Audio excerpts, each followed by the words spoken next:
There we go. Welcome to Nickel City Mafia, where we talk all things Buffalo and then some. Man, we have a fun one for you tonight. We're going to take you back.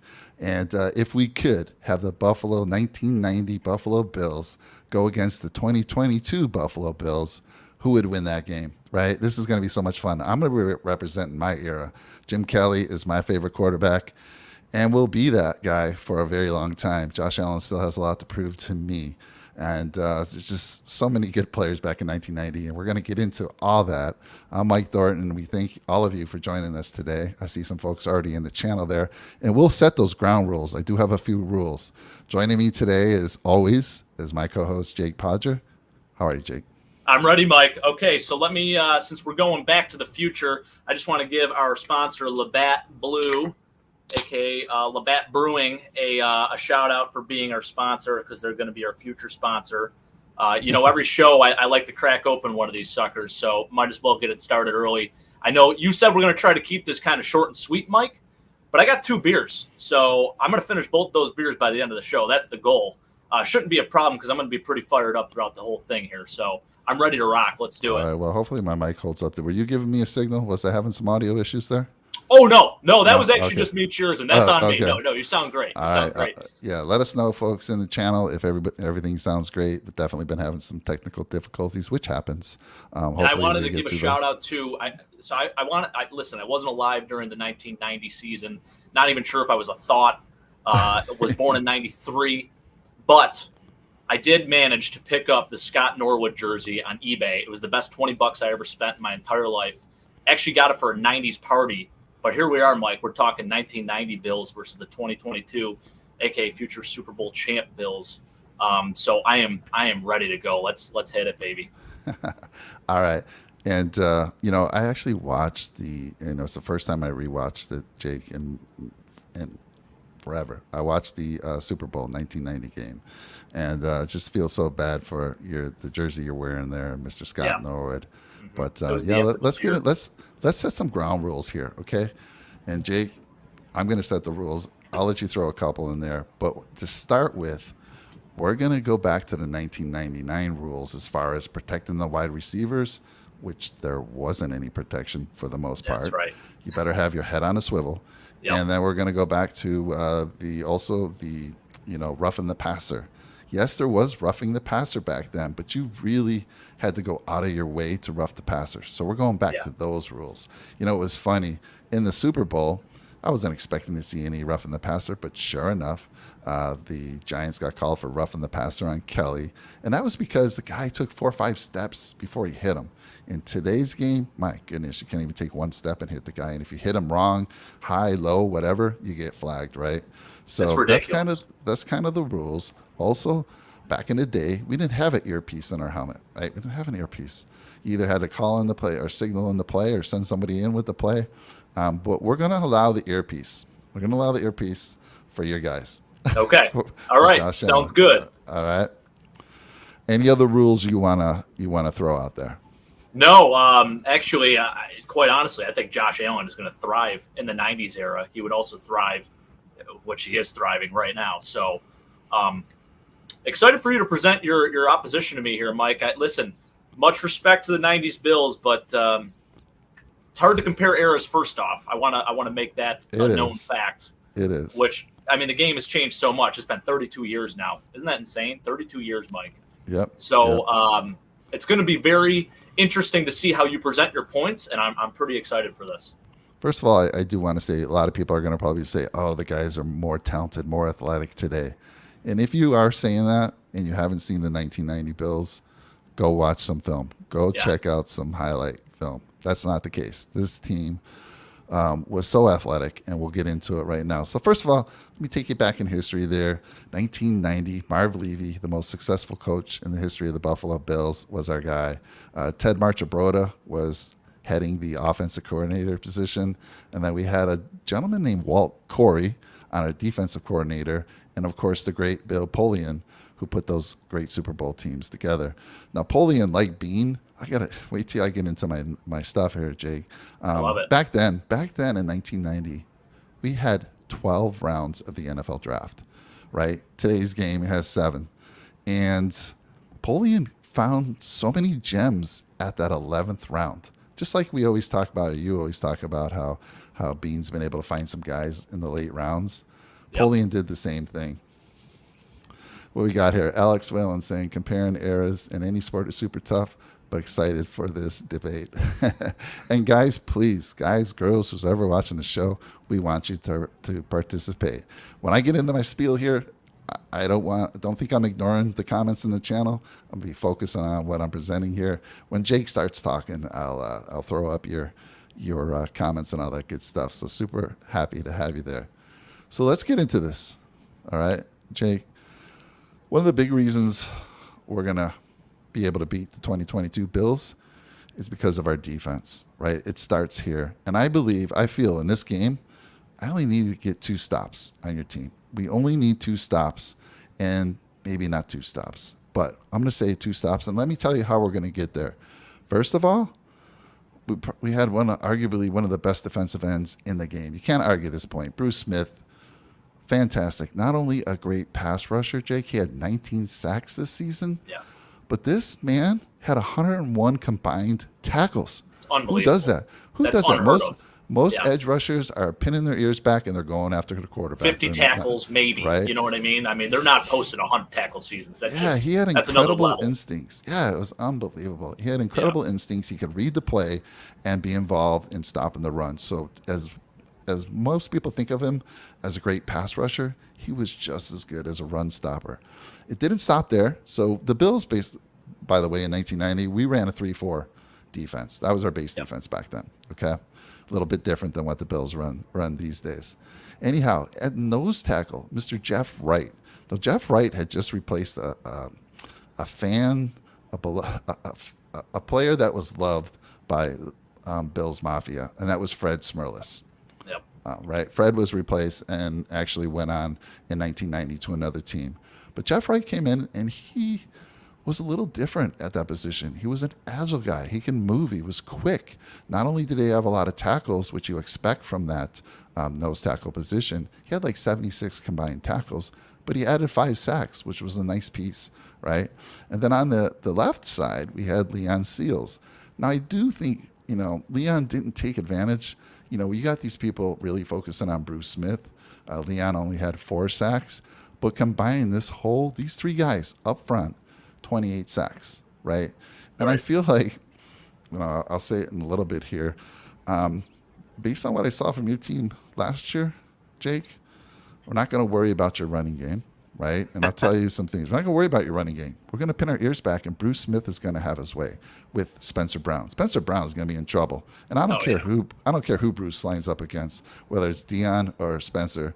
They're going to have to get some help over there, and that's just going to open up things for the other guys. Now, the real heart and soul was not only Bruce Smith, but it was this linebacking core, Jake. This linebacking core. Cornelius Bennett, Biscuit, as his nickname was. Okay, this was pretty cool. So, 1987, Cornelius I'm Bennett so glad you're going to mention this. All was right, the second round pick overall for the Indianapolis Colts. 8th round pick was Shane Collin, picked by the Bills.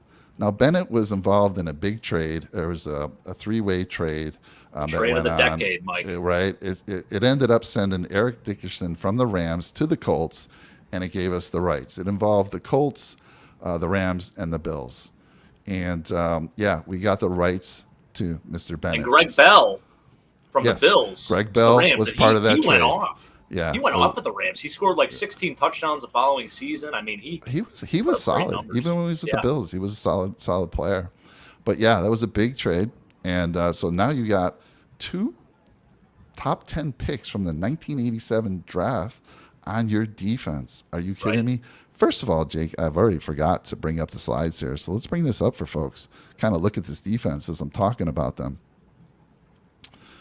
So Shane Collin, Cornelius Bennett, all pros this year. Ray Bentley, very serviceable for us while he played. And then Darryl Talley, Spider-Man.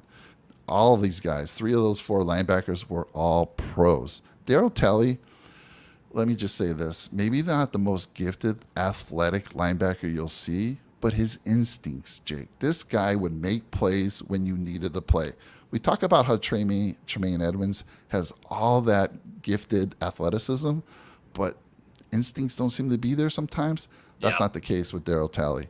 This guy was, oh my God, the plays he would make for us. Unbelievable. So in this game, playing against your Bills, I feel like we're going to use one of these great linebackers to spy Josh. I think we're going to probably either use Talley or Bennett. And I believe we're going to pull Bentley out, and we're going to bring in a nickel back. We're going to go nickel here. We're not going to stick with the 3-4. Obviously, your team's a passing team. I can't have those 4 linebackers, especially Bentley. The other 3 I trust. He's a I'm going to pull Bentley out. We actually had a first-round pick in 1990, and it was a cornerback, James Williams. And he's going to be our nickel back there. So we're going to bring him in. And again, Bennett could play in the line. He's going to put a lot of pressure on Josh Allen as well. Again, I'm not worried about your running game. You have no running game. And you're probably going to tell me you're going to have a great running game in 2022. But this team has already proved everything. You still have a lot to prove, all right? So let's talk about our corners. Nate Odoms, 2-time All-Pro for us, and I think it was 91 and 92. Very solid corner for us.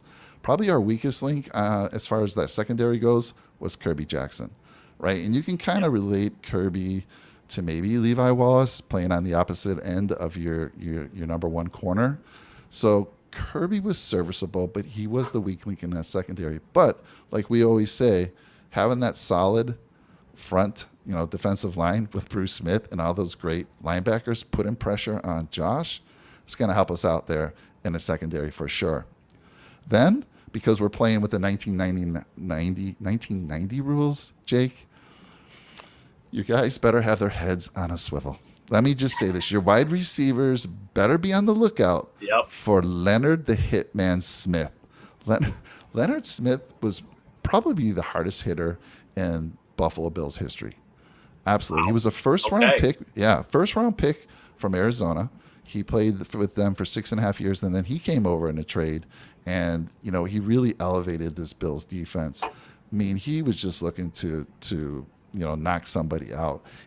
If you haven't seen this guy, go back and watch some highlights on Leonard Smith. And then the tandem with him, Mark Kelso, not very flashy, not a physical guy, but he never made mistakes. He was always in the right position. And he's a ball hawk. He had the picks, Mike. Absolutely was. And we called him Gazoo. And I'm going to ask anyone in the channel who's listened, do you know who the reference is for Gazoo, the great Gazoo? And the reason we call him Gazoo, and I'm going to bring up the slide real quick. There he is, a character on the Flintstones. That's the awesome. Helmet that he wore a protective helmet. He had some issues with concussions. Obviously, he wanted more protection, and he got the nickname Gazoo. Pretty funny stuff. It's awesome. I love it. Absolutely love it. Anyhow, so let me look back here. So anyhow, like I said, I only need 2 stops, and I've already presented why we're going to get 2 stops. First of all, unless you prove you have a run game, Jake, you don't have a prayer in this game, right? This defense is not going to worry about that whatsoever. And sure, you're going to try your runs once in a while, first and second down like you kind of did last year. Going to get shut down by those great linebackers. And obviously Bruce Smith, like I said, can already stop the run as well. So anyhow, good stuff there on the defense. That's what we're talking about. 2 stops. 2 stops, this game's over. I think we can get away with just 1 stop, but we're going to make that happen.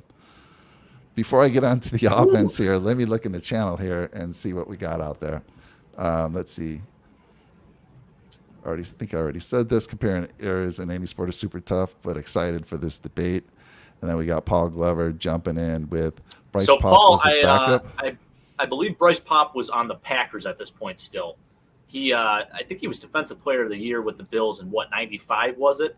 So he came over to us in 93 or 94, I believe. So I think he wasn't with the Bills at this point, but even so, you look at those linebackers, if he's in that linebacking core, it's going to be tough to decide who starts there. I mean, you still have Cornelius, there's so many, like the Bills have right now. He would have taken the place for Bentley for sure. Bentley was I would agree with that. Ray but Bentley different was type of linebacker too. Yeah, so he's yeah. Bentley made a lot of nice plays, but if Bryce was there during that time, he would definitely be stepping in. And oh my God, now you have 4 amazing linebackers. These linebackers and Bruce Smith were, like I said, the heart and soul of that defense for sure. Right. All right, so now let me get into here. Let me pull this off the screen here. Let's get into the offense. Yes, we are going to go K-gun on you, Mr. Jake Podger. And you haven't seen anything like this before. Yeah, it's the no huddle. It's the hurry up offense, but it's for the whole game. Jim Kelly, remember, they don't have any earpieces in the helmet. He is calling his plays, and they don't introduce this until December. It was late in the year in 1990 when they first introduced it. The Bills then went on. I mean, they scored 44 points against the Dolphins in the playoff. They whooped the Raiders 51-3. And I wish I had a recording. My cousin back then was a big Raider fan. I was living in Buffalo at the time, and I called his number. And yes, this is house phones, Jake. I know you don't know what that is, but we had a house phone. I still remember my best friend's I came house up with phone number to this day, Mike. I used it. 'Twas the night before Christmas. Twas the night before the AFC Championship. I put this recording. I wish we still had it, but I literally predicted 51. I said 51-10. It was 51-3. It actually rhymed as part of the story that I put on his phone. But this team, we're gonna throw the K-gun at you, Jake. And let me just start by saying, in order to run the K-gun, and by the way, let me ask you, I know you love your trivia. Who was the K-gun named after? So everyone thinks it was named after Jim Kelly, but it was actually, wasn't it originally a war term or something like that? No, it's actually a player on the team. No, but there was something else too with that. There was another thing, but I'll let you continue, Mike. All right. Well, it was actually Keith McKellar. Tight end, who had a nickname Killer. But there was something with the war too. They named the K gun. It was called the K gun. There was something with a K gun, and then it got the terminology because it was similar to like a hurry up like offense type thing. That the Bengals started that off, and the Bills adopted it. And yeah, as you said, Keith McKellar. Maybe Jake. All I know is. All I know about this is these 1990 Bills, and it was Keith McKellar. And it was because he was so agile. He could do everything, Jake. I mean, he could pass block. He can run block. He can go out and catch passes. I mean, I think he had like 34 receptions for us. I'll get to his numbers in a little bit. But it all started in the trenches, right? Will Wolford over there at left tackle. By the way, let me just go back and throw a little shade at you real quick, okay? A little shade at your team. I love it. I'm sorry. I got to go back here. I see 4 Pro Bowlers on this 1990 defense. Yeah. How many did you have again last year on defense? Oh, yeah, that's right. You didn't have any. Yikes. Sorry. Yikes. Well, we should have had at least one in Jordan Poyer, but we got screwed there. You didn't have. Oh, yes. The Pro, though. Top team. I mean, they were the number 1 in defense, but I don't know. 13-second game. You got to be shaking your head. Was that really true? Yeah. Anyhow, let's get forward here. So Will Wolford. Right. Wolford was a 3-time Pro Bowler with the Bills. He was a first-round pick back in 1986 from the Bills. We had Jim Richard, who was a 2-time Pro Bowler for the Bills, 91 and 92. He was also a first-round pick and played 14 years with the Bills. A lot of these guys played a lot of time with the Bills. And then Kent Hull's an interesting. He's a great story. I love the story about Kent Hull, right? He played in the USFL. Yep. Right, and he was played for the New Jersey Generals. And do you know who the running back was for the New Jersey Generals back in that time? Who he had to block for? Was it Herschel? Herschel Walker. So he already had a lot of practice on run blocking because Herschel was one of the greatest there. And so he was the 7th round pick, by the way, 7th round pick. And then he signed with the Bills the same day that they signed Kelly, believe it or not. And it was pretty funny. I was watching a story or reading an article about, they had a parade for Kelly, right? There was a huge welcome. That's wild. Not so much for Ken Hall. He had to watch the parade and was like, hey, I'm here too. But, it was all about Jim Kelly. But, Ken Hall was just amazing. And again, he's kind of that drummer of the band. And when you're running the K-gun, everybody on this team has to be well conditioned. I mean, so like I was saying, you're going to tell me that the the guys here in the 2022s are much more athletic. I dare you to go back and watch this team. You won't be saying that at all. And then on the right side, let's see. On the right side, we had John Davis. So he's probably like your Ryan Bate type of guy. Yep. Not an all-star, but he was serviceable. If you go watch the Super Bowl in 1990, if you have the heart to watch that again, it breaks your heart when you do. But if you do watch it, they had a guy named LT, right? And now I know Yep. the Giants were running. They were basically rushing two defensive linemen. They were basically putting as many people in the backfield as they could or in the secondary to kind of watch that passing game. But there's a guy on that team named Lawrence Taylor, and you don't hear his name mentioned He had hardly what, at one all. tackle, maybe? Hardly I at mean, he all. was invisible. You Yeah, wouldn't even know he was in the game. right. It's And then unbelievable. Howard Ballard, all right, 6'6", 325-pounder, two-time Pro Bowler for the Bills, just massive guy. Played 6 years for the Bills, and check this out. He was 11th round pick in Jeez, 1987. So again, Polian finding these 11th rounders. these gems deep in the draft. And this line was, they could pass block, they can run block. They were equal at both, no doubt whatsoever. And then, like I said, Keith McKellar was perfect for this K-gun because he could do it all as well. He could pass block, run block. And then we had the great James Lofton, right? Lofton had been with Green Bay, and he has most of his Pro Bowls with Green Bay. He did get a Pro Bowl with Buffalo. But so he came in, and let's see, 8-time Pro Bowler, and he had been in the league 11 years before the Bills were able to get him. Now, he's your guy. He's going to stretch the field. He's not your guy who's going to go over the middle and take that pounding, but he's going to stretch the field. He's looking for that big play. He had like a 61 or 63-yarder in that Giant game. And that's just the type of the guy he was. You know, Yeah. Kelly would be like, look at him, go deep, James, go deep. Beat your guy. And then over there in the slot is Don Beebe. Now, believe it or not, in 1990, this was Beebe's second year. Now, yes, somebody already mentioned Beebe was lightning quick, but he wasn't getting a lot of play time. And it wasn't until they went to the K-gun that we saw more of Don Beebe. We also had a guy named Al Edwards on our team who was like an 11th round pick. And believe it or not, Al Edwards was seeing more time than Beebe in the Super Bowl. So that's kind of a Yeah, weird I thing. think he was a starter. He was originally Yeah. he started in the Super Bowl technically. Exactly. Which is So it's a little crazy. surprising. But anyhow, if I'm starting here with the K-gun, I'm going to throw BB out there in the slot against you guys. And then, of course, Andre Reed, who's my second favorite Bills player of all time. Just love Andre Reed. Great hands. 4th round pick by Buffalo. Sneaky fast. He kind of reminds me of Gabe Davis. Well, I should say Gabe Davis reminds me of him. Love it. Very, very, like I said, great hands, sneaky fast. And he was that guy, go over the middle. He could take those hits and just make the catch. And again, once in a while, he'd take it to the house. And then, of course, my favorite Buffalo Bills player. I'm not wearing his jersey because it's in the back. I have it hanging up. I don't like to wear that jersey. It's too precious to me. I don't want to sweat in it. I don't want to spill something on it. It hangs up all the time. I rarely ever wear this jersey. But Mr. Jim Kelly. And my goodness, you're going to tell me, I know you're going to say this is Josh Allen. He's the athletic guy. He can run. But you know what? I didn't need Jim Kelly to run. Back in those days, believe it or not, quarterbacks were quarterbacks. They were throwing the ball, and they could extend the play.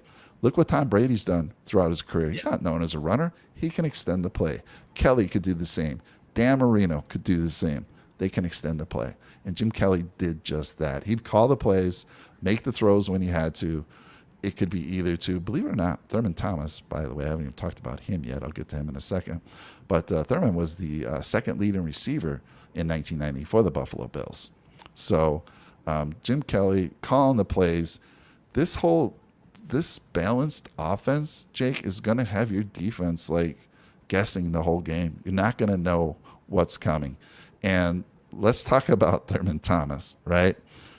You can argue maybe the most versatile back the Buffalo Bills have ever had. Yeah, I know we had O.J. Simpson, and O.J. Simpson actually was a pretty decent receiver as well. If you look back at his numbers, pretty darn good. But for my money, I'm taking Thurman. I'm taking Thurman. Dude, he had over 2,000 total yards twice in his career. In this particular season, he had Let's see, what do I have him at here? 1287. For total yards, he had 1,829 yards total yards. Wow. He ran the ball for 1,200, almost 1,300 yards, had 11 touchdowns, and again, he had 49 catches for 532 yards and 2 touchdowns. So, again, to have that type of talent, and I know you guys, your team is hoping you got a guy named James Cook, who you're hoping will be like a Thurman Thomas, if he's even half the person. It's even a shell. If he's even a shell, right. If he's of even Thurman, a shell, we got a good one. Absolutely. Yeah. So there you go, Thurman Thomas again with all these great receivers that we have, and then add in Thurman. You don't know whether he's going to be running at you. You don't know where he's getting the ball thrown to him. He could do it all. So again, just more reasons why this team, first of all, this offense is going to wear you down. Your Buffalo Bills, your 2022 Bills, what they need to rotate. Every other down, they need to rotate in a player. They're not going to be able to do that in the K-Gun. They're not going to be able to do it. They're going to be beat down. Wow.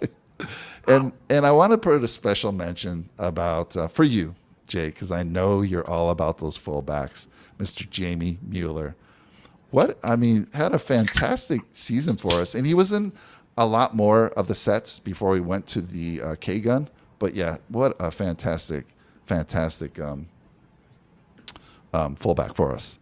And I just want to give another shout out to Jamie Miller.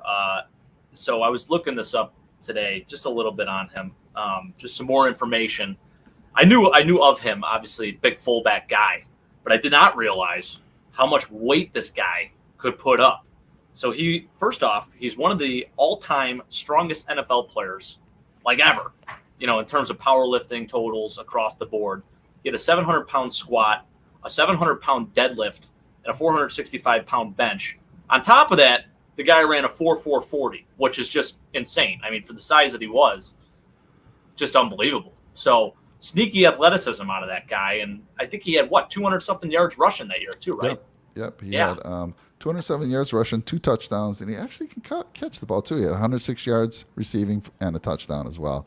So if we had to bring the big package in, and we had him. We had the guy for that. And so, again, not until they went to the K-Gun did you start seeing more of the 11 personnel before, and then Jamie Mueller kind of was less and less on that offense. But when we needed a yard, when we needed a big play, short yardage, he was in.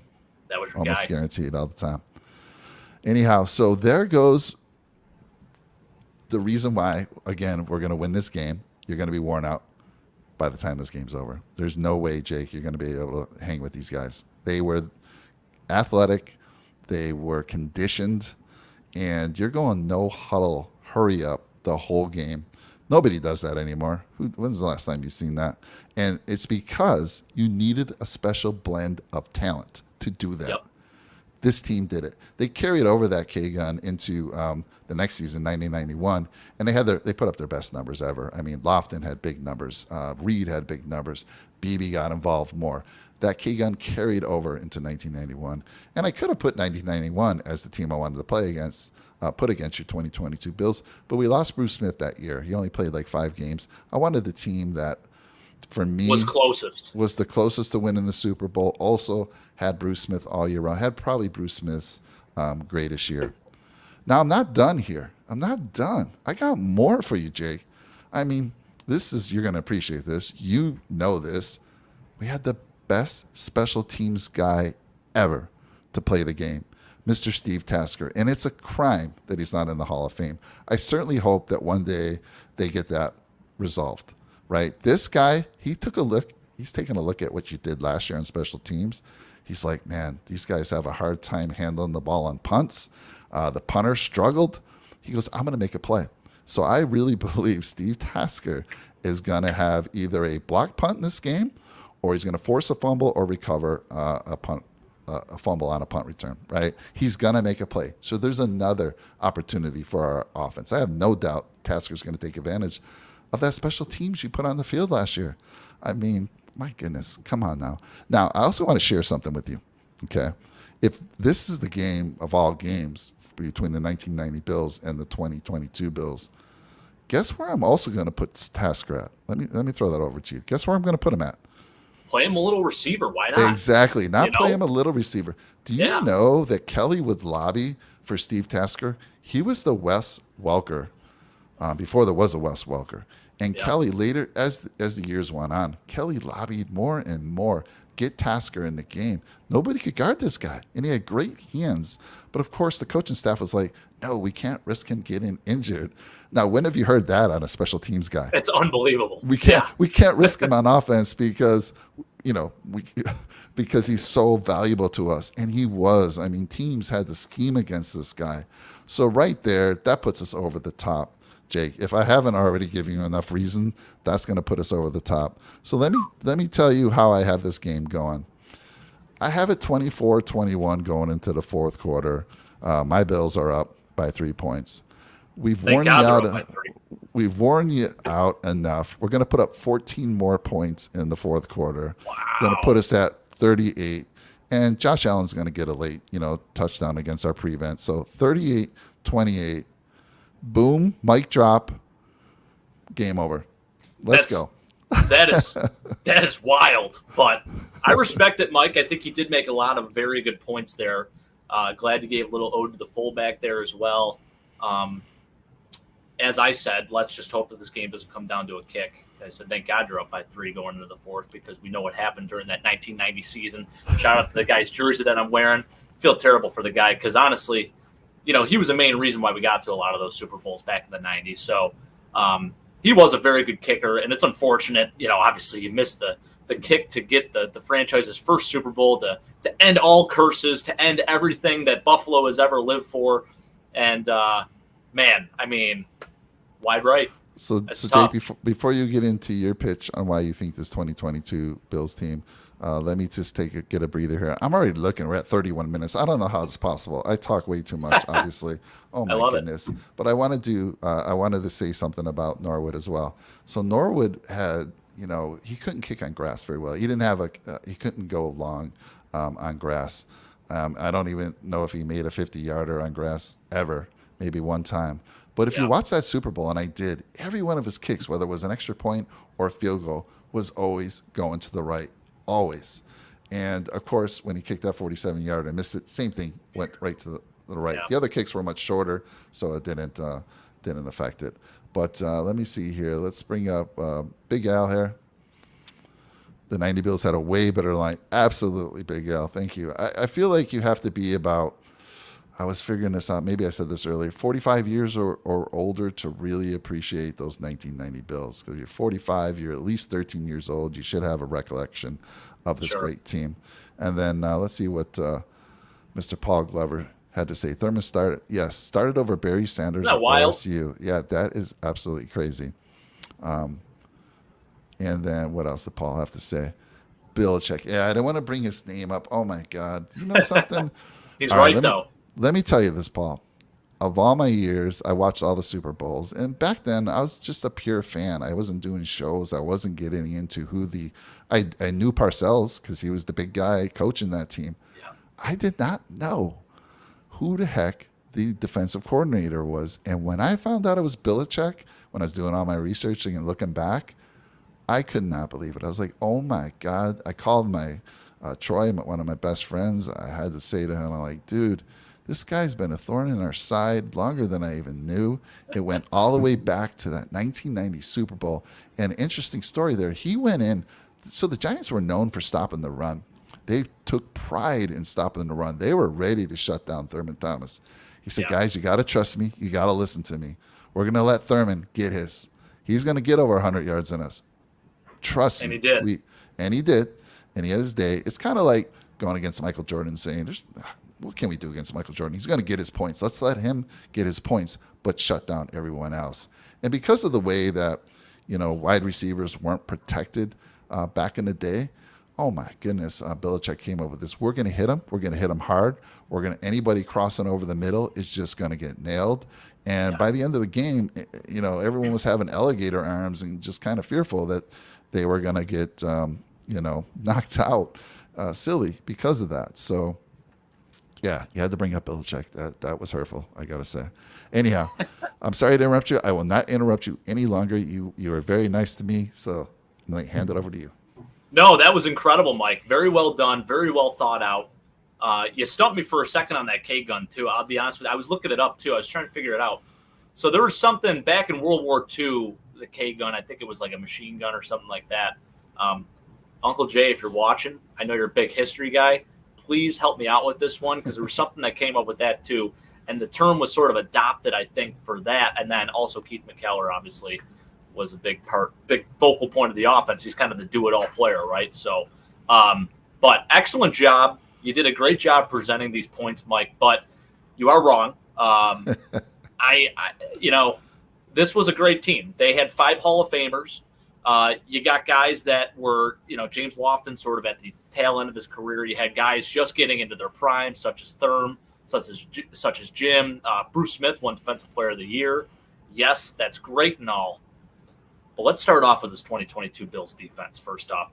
And I'm going to take a little different approach. So I'm going to actually compare our starting defense, like player by player, to what we had on that 1990s team. And I'll start with Greg Rousseau. So I know we ran a 3-4 in the 90s, so it's a little bit different, obviously. You look at guys like Leon Seals, who I think they called him Dr. Sack in college, Mike, and he didn't really live up to that standard in the NFL. He was a good, solid player, but I think his career best in sacks was about 4. And at this point in his career, he was still good. He's a very solid player. But I'm going to even him out with Greg Rousseau right now because I do think Greg Rousseau's ceiling is not even close to being reached. And if there's any breakout candidate on this defense right now, it's Greg Rousseau. So I'm going to give the victory to Greg Rousseau in that positional battle there. Then you look at defensive tackle. Obviously, it's tough to compare. If we had a nose, if we're running 3 down linemen, it's probably going to be DaQuan Jones. So you compare him to Jeff Wright. Now, Jeff Wright, very proven player. I think very underrated. Kind of gets overlooked in that defense. As you mentioned, Mike, he had 76 tackles and like 6 sacks or 5 sacks. 5 sacks. Yeah, he put up some nice numbers for a nose tackle. Yep. Bruce Smith's getting all the fame and whatnot, but I don't think Bruce has nearly as good of a career early on in those Bills seasons, the 90s and the late 80s, if it's not for Jeff Wright. So I think he's a big piece of that defense for sure. I'm actually going to give him the nod there. So we got a 1-1 split right now. Then you got the other side, right? You got Von Miller versus Bruce Smith, which is a very intriguing matchup here because both are Hall of Famers. However, Bruce Smith is the all-time career sacks leader in NFL history with 200, which is just ridiculous. I don't think it'll ever be broken. I don't think it ever will be close. I mean, the closest is Reggie White, God rest his soul. I think he's only 2 sacks behind him or something like that. But then after that, it's like 172.5 or something like that. So it's just the longevity, the consistency, and the fact this guy had over 100 tackles in the 90 season. I mean, that's just ridiculous, Mike. You never hear about that. A defenseman putting over 100 tackles and 19 sacks and winning Defensive Player of the Year. And he finished like 4th in MVP voting. That's just unheard of. As a defensive end, I mean, that's just ridiculous. So while I do think Von Miller, obviously Hall of Fame player, right now at this point, Von Miller compared to Bruce Smith at that point in his career, Bruce Smith takes the cake. So we're going 2-1 Bills there. All right. So right now you're probably thinking, oh, I got an easy victory. We're going to coast through this. You're handing this to me. It's easy. Sure. Just wait till we get to offense, Mike. Oh, boy. Now, here's the biggest difference with how we run our defense and how that other Bills team ran their defense. So obviously they ran a 3-4. Very good at stopping the run. I mean, run games would be non-existent. Pretty decent against the pass. Obviously, Nate Odoms, he was just kind of coming into his own. He had like 9 picks in 92 or 93. But this defense right here is, I think, very sneaky athletic. We run a nickel defense, and now we got a guy named Kaiir Elam who can press cover. I mentioned James Lofton was kind of late into his career there. Obviously, he's a low 30s at this point. You have Andre Reed, who's a Hall of Famer. He's going to match up against Trey White, and that's going to be a very intriguing matchup for sure. I think it's going to be an absolute battle. But going back to how I was doing the comparison, we're just going to go right to the secondary here. Trey White, already at this point, I know he's coming off an ACL tear. He's already a 2-time Pro Bowler. He's been an All-Pro. I think he's a better corner than Nate Odoms at this point. I think Taron Johnson is a better corner than any of those guys. Nate Odoms, Kirby Wilson, and what's his name? James Williams. So, and I think James Williams technically would have been the nickel corner on that team. So I think Taron Johnson is light years better than him. Kaiir Elam on the other side, much better corner than Kirby Wilson. And guess what, Mike? The K-Gun offense, yeah, it wore teams down, but I think these guys can stick with it. We have athleticism. We got a guy named Terrell Bernard now who can come in and play in the nickel a little bit if we want a size mismatch. We could do a lot of things. And I also think Tremaine Edmonds does flourish better in the passing game, better than he does in the run game. So there is that too. And yeah, maybe we play it the Belichick way where we try to shut down the K-Gun offense instead of trying to shut down the run. Maybe Thurm goes for 150 yards, but I think we're still getting the win here. But going back to the player comparisons, I think corners, I mean, we're totally winning that battle. So that's 3 guys right there. So we're already up, what was it, 2-1? Now we're up 4-2. Then you look at linebackers. So linebackers, again, totally different breed of linebackers back then compared to what we have now. Playing in a 3-4, you have your 2 outside guys who are basically additional pass rushers, Cornelius Bennett and Bruce Smith, combined to be one of the most fearsome pass rushing tandems in the league at that point. But then with linebackers talking specifically, you have Shane Conlon on the other side, who was fantastic, kind of injury prone a little bit with the Bills, but he had a really nice year. And then you got, the 2 guys inside, and then Darryl Taylor, of course. So I do think this is a very hard comparison for me because those guys are all Pro Bowlers. Those guys all played pretty well. I will hand the linebacking core to them, but I think our corners are that much better that it kind of overshadows that. And the type of defense that we play actually plays to our advantage more than that defense plays to their advantage, if that makes sense. Does that make sense? Sort of? Yeah. Yeah, okay. I'm biting my tongue. I want to say a lot of things, but I'm giving you your respect, and I'm going to hold off to the end. I love it. And then you got the 2 safeties. This is the best safety core in the NFL right now. These are 2 guys that both have been consistent Pro Bowlers. Both should have been Pro Bowlers again this year. Consistently make plays, consistently make this defense better, and guys that can kind of play all over the field. You saw what Micah Hyde did against New England in the playoffs in the wild card game. I mean, that guy came out of nowhere and got this incredible interception. And that's just an example of one of the types of plays that this guy can make. Jordan Poyer is exceptional. I mean, the guy's been unbelievable for us. He does deserve to get paid 100%. And comparing these 2 safeties to what we had, Leonard Smith, tough, devastating hitter. Mark Kelso, excellent ball hawk, but I don't think they're even close to this tandem. So I'm giving the safety tandem to us.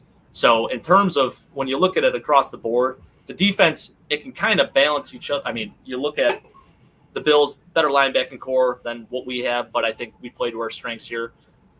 Defensive line, I think we actually have more depth on the defensive line. Initial starters, maybe they have a little bit of an edge. Corners, totally outdoing them. Safeties, totally outdoing them. So I think our defense actually will be a touch better than that 90s defense. Hey, you're worried about depth. We only got to get through 1 game. This is a 1-game winner takes all. Oh, I get it. I totally understand it. But I'm just saying we're also built for the long haul, Mike. So all right. That's my pitch for the defense. I know that's tough. It's a lot to follow, but that's where I'm at. Okay, so I'll make a few comments on your defense. First of all, you can't stop the run. You didn't show me anything last year. You got just destroyed against the Colts. You got, the Titans always give you. Now the Titans are a special breed, and then you let the Patriots beat you in a game in late December in Buffalo. Yes, it was windy, but they ran the ball and had another big run. Thurman Thomas is going to eat you up. I'm sorry. He's going to eat you up. So I believe he will. And then Kaiir, again, this is my 1990 Bills. Kaiir has a lot of promise, but he's a rookie, Jake. He's a rookie. Mr. All-Pro is going to light him up over there on Lofton. All-Pro Lofton is going to teach his kids some tricks. Teach the old guys. So you better hope this is after Kair's got a few games under his belt.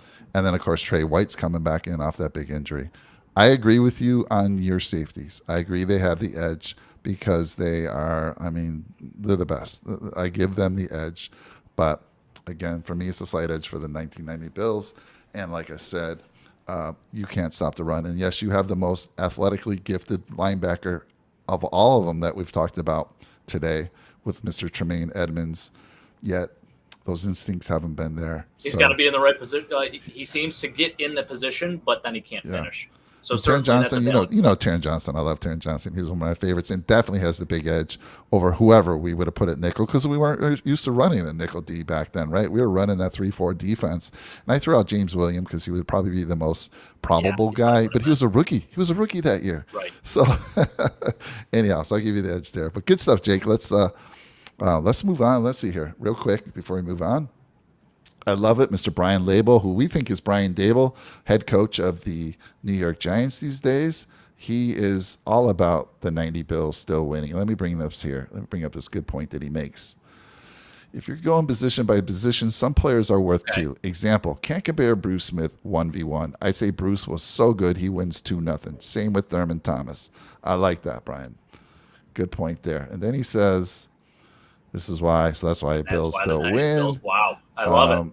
I think, let's see, Paul comes back and he says, I think the players today would be at a disadvantage conditioning-wise versus 1990. That Bills team was the best conditions I've ever seen. Absolutely. Totally agree, Paul. And I love it. I seem to have a lot of older folks in the channel with me who can remember those Bills. Right now, Mike. Let's go. I love this. And then so Brian's saying, hey, have my dad. My dad runs board games, as you know. He's got a lot of he can play the 1990 Bills versus the 2022 in one of his games. And he's like Stratomatic, 90s versus today. And then he's got what about coaching staff? So I'll let you touch on, let's talk about the coaching staff at the end, all right? Okay, that sounds good. Yeah, we can compare it. That one. There's a lot of similarities there. All right, let's move on to you ready to go to your offense? Let's do it. This is where we're winning the ball game. Who cares if they put up 35 on us? Because we're going to put up 45. 38. Oh, my gosh. 38, right. Yeah, that's what you said, Mike. Yes. Okay, so let's talk about this offense. So first off, at quarterback, we have the best quarterback in the NFL at this point. Was Jim Kelly the best quarterback in the NFL in 1990? I don't think he was. There are a lot of other guys out there that I think were better. You look at Dan Marino. You look at John Elway. You look at guys that, even across there were other guys that could have even been in that same conversation. Joe Montana, Steve Young, the list goes on. So do I think Jim was the best quarterback at that time? I don't think so. Now, obviously, he's a Hall of Fame quarterback. Josh hasn't gotten to that point yet. But at this point in his career, Josh Allen is a better quarterback than Jim Kelly was in 1990. That is my hot take of the day. I don't know if it's such a hot take. Oh my goodness, not so much of a hot take. I'm sorry, bite my tongue. Like your audio is a little sped up right now. I don't know why, but I'm gonna keep talking. So, anyways, okay, yes. So that's one of the biggest selling points for me on this Bills offense. I think Josh Allen at this point, and this is a big thing too. I think quarterbacks nowadays, they come in so well developed. Just from the college game and how they're coached and, going to all these camps and working in the off season. So maybe Jim Kelly flourishes a little bit more in today's NFL game just because of that. But when you compare the two and where they are at their careers in this point, the 2022 Bills where Josh Allen is and the 1990 Bills where Jim Kelly was, I think Josh Allen's a better quarterback. So that is the key to this offense right now. It's no joke. It's no question. He's unbelievable, and he's the best quarterback in the NFL, and I'll double down on that.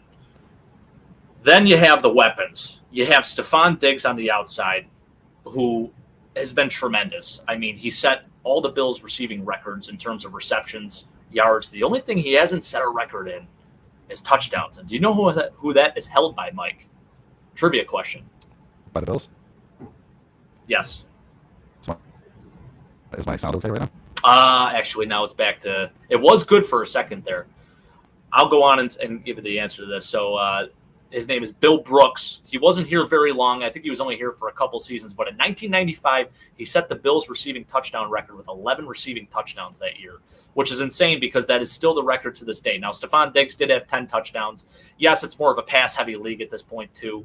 But I love what he brings to the table. Just looking across the board at this receiving core, sure, the Bills had 2 Hall of Fame receivers at that point. Would Josh Allen benefit from having Andre Reed and James Lofton compared to Stephon Diggs and Gabe Davis, I'm sure he probably would. But in terms of the whole and what we have right now, I really love what we have going with our weapons. You have Jamison Crowder in the slot. One of the best additions that we made in the offseason, I think. He could be potential trade bait down the line, as some people have said, though, if Khalil Shakir steps it up. But I love what Jamison Crowder brings to the table. I think he's a younger, faster Cole Beasley, essentially. So he's going to be a huge part of this offense. He's going to help us tremendously. He can go across the middle. He can make those tough catches. Also, when you look at how Stephon Diggs matches up compared to how Andre Reed matches up to Trey White and how Stephon Diggs matches up to Nate Odoms, I think it is a very intriguing matchup on both sides there. But I like Stephon Diggs versus Nate Odoms a little bit better, to be honest with you. So good stuff there. I think he absolutely eats up. I think he has over 100 yards. I think he goes for a touchdown or two, and he has a monster day. And, of course, with Josh at the helm, him being able to get outside the pocket and kind of run all over the place, that is a huge advantage, something that Jim Kelly wasn't able to do, kind of going back to the quarterback position there. Now, he was very gutsy, and I think both of these guys, Josh Allen and Jim Kelly, they're both extremely gutsy guys, so there is that. But anyways, getting back to the receivers, I keep going off base here. So I mentioned Jamison Crowder in the slot. We didn't really use a slot receiver per se, Mike. Like, we used Don Beebe. He was a deep threat guy, but the slot position was also a little bit different back then. So I like what we have there in terms of today's passing game, too. I love the underneath stuff. I think it's a nice safety blanket for Josh, if he has a little bit of pressure here and there. So I do like the fact that we have a very talented slot guy there now. We already did with Cole Beasley, but he's been pretty banged up over the last half of this past year. Now we have Jamison Crowder kind of coming in. I know he's had a couple of injuries, but he's younger, he's faster, and I think he's going to flourish in this offense. Then you look at Gabe Davis. The guy is just bound to go off. His potential is through the roof. He was a 4th-round pick. Finished this past year with a 4-touchdown game. I mean, just phenomenal. Love to see it. Now, you can't compare him to a guy like James Lofton. I think James Lofton is obviously he's a Hall of Famer. Gabe Davis hasn't even gotten close to that. I mean, he hasn't even had a 1,000-yard season to this point. So you can't say that Gabe Davis is a better receiver than James Lofton. And nor can you really say Stephon Diggs is a better receiver than Andre Reed at this point either. But I like the matchup better for these guys in terms of who they're going up against. So I think that's where we win in terms of the offensive side of the ball. It's the matchup versus, obviously the players, it's different. But the matchup itself, I think, is better. Dawson Knox, phenomenal tight end. A guy that's also very versatile, very, very athletic. A guy that can make those tough catches. Always seems to come up with just one of these more miraculous catches out of nowhere. And a guy who's super athletic and really showed a lot of promise this past year. He had 9 receiving touchdowns. I mean, he's just bound to keep going. He might actually get that touchdown record, Mike. I mean, he was close this past year. I thought he was going to do it, but came up a little bit short. He had 9 touchdowns this past year. So love what we got at the tight end position. Now, the Bills did have Pete Metzlars at the time as well, not just Keith McKellar. They also had Pete Metzlars. Yep. So, and now Pete at this time, he wasn't technically the starter. I think he only had like 10 catches or something like that. But he did develop into quite a good tight end for us. I think he still holds the tight end receptions record for Bills history right now in a single season. So we did have 2 very good tight ends at that point. But we did get O.J. Howard as well. And I think that guy offers a unique ability to stretch the field, super athletic guy.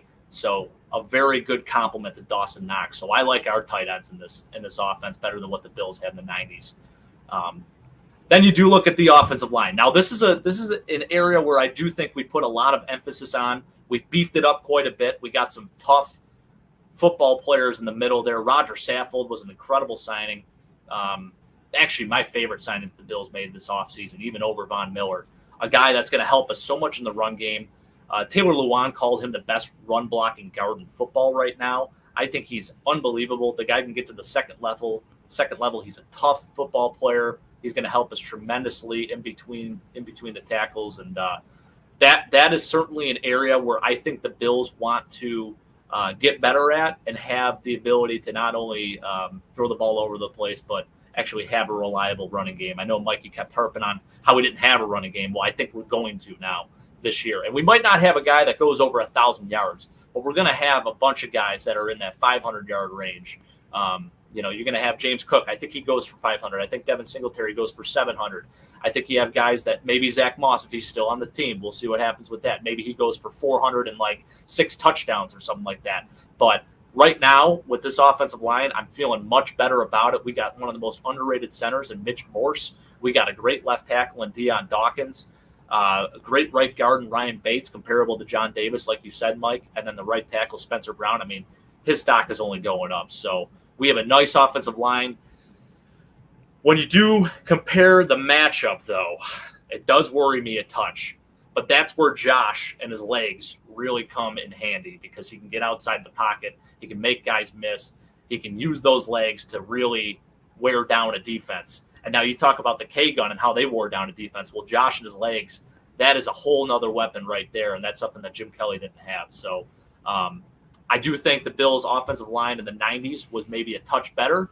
But when you look at this, how we're built up right now, I think we can actually run the ball interior-wise right now. We can do enough, even if we have to double Bruce. I know Bruce might still win that matchup. We can do enough where we can give Josh, maybe a couple seconds, and he can make a play, can roll outside of the pocket and throw the ball downfield or take off running. So this is where we're going to score a lot of points. This is where we're going to wear that team down, and we're going to put up 40 points against that defense. Is my mic sound okay? Sounds a lot better now. Yes. All right. Well, hopefully it sticks around for a little bit longer here. Yes. I'm waiting. So, first of all, there's a lot of similarities on this team, on those skill positions. There are. As I'm going through, I'll tell you what, Mike, I was almost second guessing myself a little bit. I got to be honest with you. I do give the 90s Bills a lot of credit because they were so damn good. I mean, yeah. I almost kind of contradicted myself a little bit with what I said because I was going through the matchups like, shit, maybe they're not going to win this matchup. But I really do like the makeup of what we have offensively right now. We just have a lot of depth too, and a lot of different weapons. I didn't even mention Isaiah McKenzie and other guys, Khalil Shakir, and our other running backs that we have. I mean, there's just so much that we can do right now, and I think we could be very creative. For me, for you to have any chance, that offensive line has to produce like you think it's gonna, right? That's the only way. That's the only way you're going to be in this game, in my opinion. And as far as Josh Allen and his ability to extend plays with his legs. Do you want him doing that all the time? I know Josh is going to be Josh, but I think that's out of necessity because of this offensive line has struggled so much. He's had to run more than he normally would. I mean, I would like him to have to do less. I don't want the poor guy to get injured. I mean, a lot of running quarterbacks have gotten injured in the past. And yes, he's, again, I think it's more out of necessity. I think it'll always be part of his game, but I would hope to see less of that. Honestly, if he had a better offensive line, I don't think you have to do that whatsoever. Yeah, just my opinion. So you have it. What's the final score for you? So I have a shootout. I have a great final score here. I'm going to say, and then just to add insult to injury, we win on a field goal. Oh no! Well, 41-38. At least it's not winning because we missed the field goal. The 99 Bills here. Right. Again, I brought these up, but just real quick, and again, hope my audio stays strong here for a little bit. Dondi Latimer. So hopefully I said your name right. Aside from the poor run game, the Bills are too fast. Allen and company would win this shootout. And let's see here. Now that I'm not calling plays. I love it. It is Brian Daboll. Because I'll be coaching in there. That's awesome. And then we got by the way, Mike, he did give I saw you. I think you did highlight his comment about the K-gun there too. Thank you for answering that question because I knew it was something in I think it was World War II, right? I want to say, and I think it was. I thought there was something about that too that adopted. I know Keith McKellar too, but I thought there was something else with that too. Maybe I'm totally wrong and totally off base here, but absolutely love it. Thank you for clarifying that. Yeah, so I'll bring that up here in a second. My dad says I won't even think of the 2022 Bills being better unless they get a Super Bowl. And then there's your, Mr. Brian Label. Dad, it's good to see you out there. Mr. Brian Label obviously is a fan of your channel, and he's saying, hey, you should simulate on one of your football games. I know you got about 2 or 3 different board games. Simulate the 1990 Bills versus the 2022 I Bills. love that. Yes. And then let us know how that game goes. Would love to hear it. Absolutely. That Anyhow, would be great. looks like I see a lot of new faces in the channel, and I want to thank you. If you're new to the channel, please, hit that subscribe button for us. We greatly appreciate it. Give us a like. Throw those comments out there. I want to hear whether you're watching this now or whether you're watching it in replay. Tell us who you think would win this matchup, right? Again, Jake and I have different opinions, big time. Obviously, it's kind of, in this case, it's kind of nice being older. It's kind of nice being older because I was able to witness all these great players. You're seeing both. Then. Right, I'm seeing both. And I can have a real good comparison. And again, I always say that people, Dondi said, hey, they're too fast. And I knew that would be an argument for a lot of people, that these athletes today are more athletic than ever. And we're talking 32 years ago. But I'm telling you, go look at that team 32 years ago. You cannot run the K-gun unless you're super, super athletic and well-conditioned, which that team was. And that's why no one else really runs that K-gun anymore, whatever you want to call it, no huddle. You do it for 2 minutes, sure. For a whole game, no. Yeah, it's There's not many teams that can do that. It is amazing. Like, you really think about it, Mike. It's to hold that pace the entire game. That's just like another level of conditioning. I mean, gosh, I can't even think about that without almost throwing up in my mouth. Like, that's just unbelievable, But I'll tell you what, there's something special about this team that we have. I do believe, and I'm not just being biased here, I do believe we have a real shot. And I think we're winning it all this year, Mike, because you know what? This team right here, listen, I got the Scott Norwood jersey on. Well, I also wore a shirt today that says Built Different. I don't know if you can see it, but it's got Josh Allen on it. And it's just, we got a special team, Mike. We got a real special team. And it all starts with this guy right here, Josh Allen. So I'll tell you what, it's going to be a good one. Well, I believe the same thing. I'm a fan, and I was, it was really fun just kind of throw some shade at your Bills. I had to give us some reasons why we're going to beat you. And you made some very valid points, and honestly, it was hard. I'd be a terrible lawyer. I couldn't do it. I'll tell you what. I was contradicting myself a few times, and I found myself almost stumbling over why I was picking the 2022 Bills over the 90 Bills, because they had, even going back, they had 5 Hall of Famers on that team. I mean, can I say that the Bills right now have 5 Hall of Famers? Von Miller, definitely a Hall of Famer. Trey White, maybe he has potential to be one, but it's still too young in his career. Josh, maybe he has potential to be one, but again, still too young in his career. But we had a 6th Hall of Famer, or one that should be a Hall of Famer. Exactly, it's Steve Tasker. Yeah, and I do want to give some ode to our special teams as well. We got some pretty solid gunners on this team with Jake Kumaro. We got Taiwan Jones, Tyler Matakevich. Isaiah McKenzie is going to still return kicks and punts. I know that. It's going to be interesting to see what happens there. I know we still have Marquez Stevenson on the team. But look out for Khalil Shakir, too, because I think that guy is going to make quite a difference. I agree. So Brian Label saying, good show.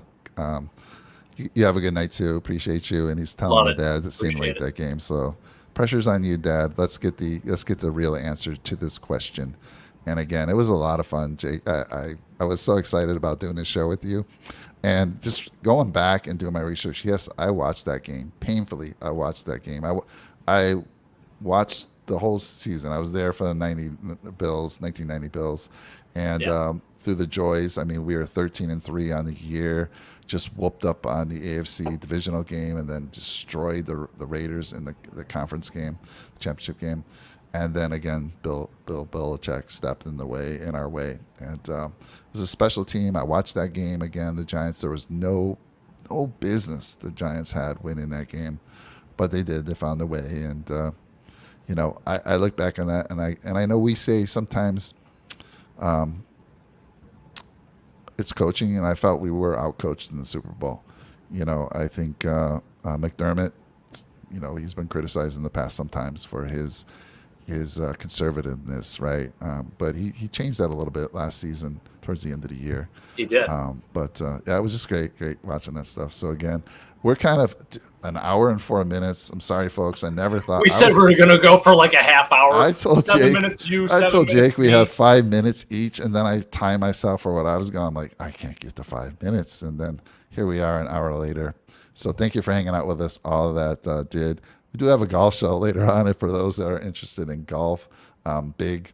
The British Open this week, and Tony and Rick will be going off in about.